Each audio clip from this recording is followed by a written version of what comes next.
South Africa, the continent's biggest success story and one of the most stunning countries in the world. But this country has a very dark past. As a black man, I wouldn't have even been allowed to set foot on this very beach just 20 years ago.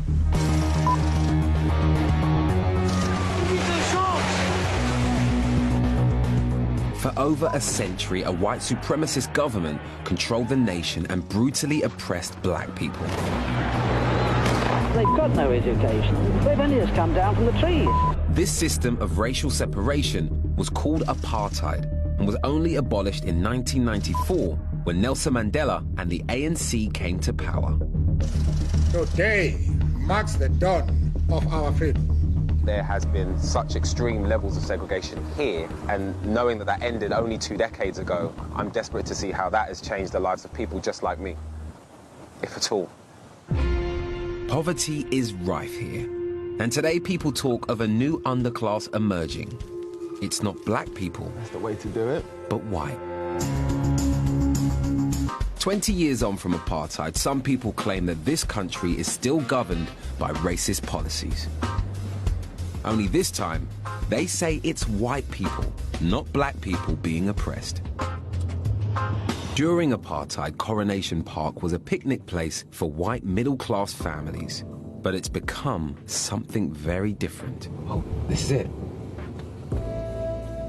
A permanent home for a white underclass.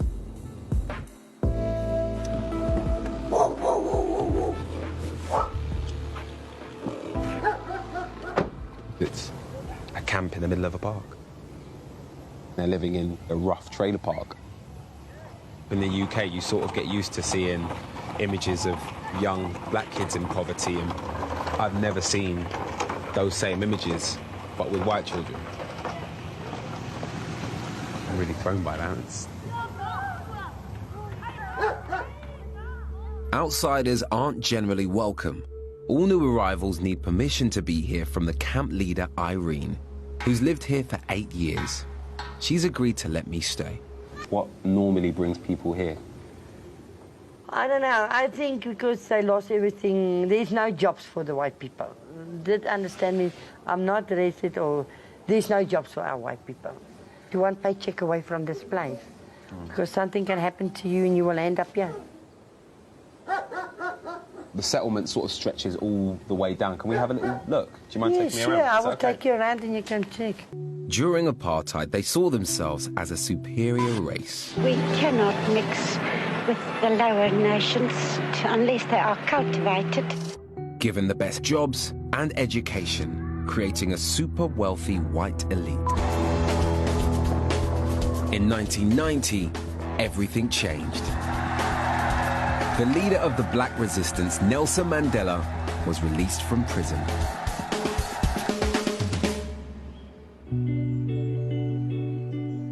While over 50% of privately held assets here are still owned by the white minority, Afrikaner charities believe a new underclass has formed, with many living in settlements just like this one. Jesus Christ. Nearly a third of all the people living here are under 16. I'm not sure how the future looks for teenagers like Winston. Do you think you'll always live here? I don't know. Do you want to move out of here? Yes. Why? It's the people is only drinking and fighting, kicking. Really? So if you do move out of here and people ask you where you grew up when you're older and you're my age, are you going to say Coronation Park? Why? There's some people's gonna make fun of me.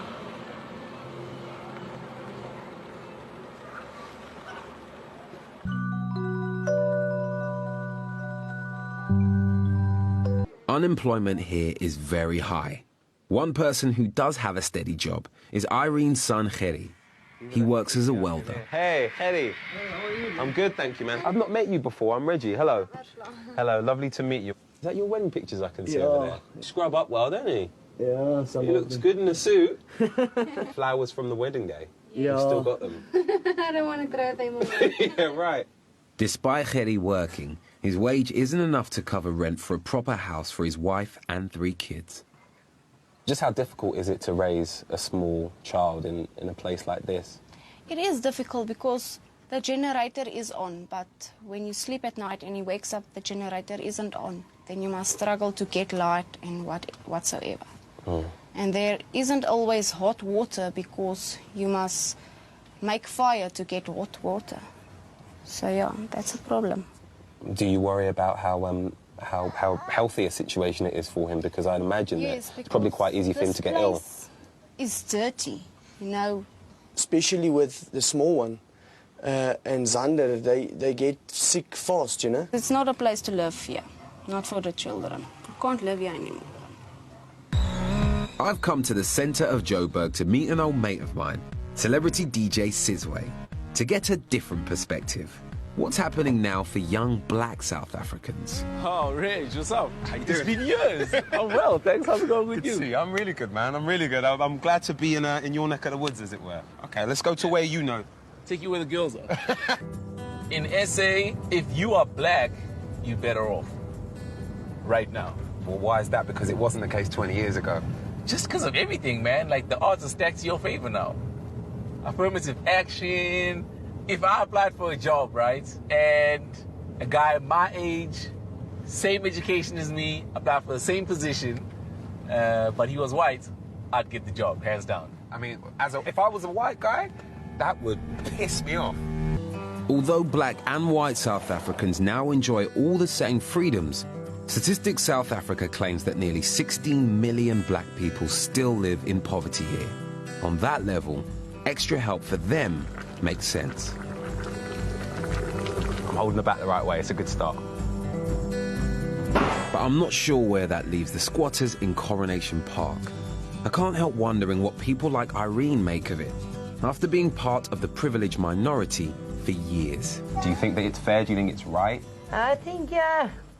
You do? You know what? You know what? If that's what I say, and I say it today, if our fathers and our fathers and fathers and fathers treated black people like normal people and didn't let them work like slaves and treat them like dogs, maybe it would be different today. That's the way it's life. Because it's time now for us to pay for what our fathers did. And there's nothing you can do about that. Irene strikes me as being resigned to her fate, but her son Gerrie is desperate to get his family out of here. Your mum said that she thinks it's almost a little bit like a balance now. It's almost more fair for the black people. Do you agree with that or disagree? I think that's bullshit. 20 years ago, I still had fuck all. So now I've got nothing. Now they think it's balanced out. What happened years ago with the black people and the white people was nothing to do with me. I wasn't there. I didn't fight the battles with the white people and the black people. So you're saying your generation have done nothing to deserve this? Is that how you feel? Yeah, that's how I feel. Most white people learned black people the things they know today, especially in my company as well. And at the end, they walk out, get a better job with my knowledge, and we sit in the shithole where we are today. But they feel marginalised. They feel that they're still suffering from the people that caused the apartheid, you know? The time when it was like the Boere, when they call themselves Boere, had the country in their hands. There was more food in our country, more job opportunities. That was also the apartheid, though, right? When the Boer was in charge. Yeah, but So they still the black people had jobs, and they were still. But had no rights, though.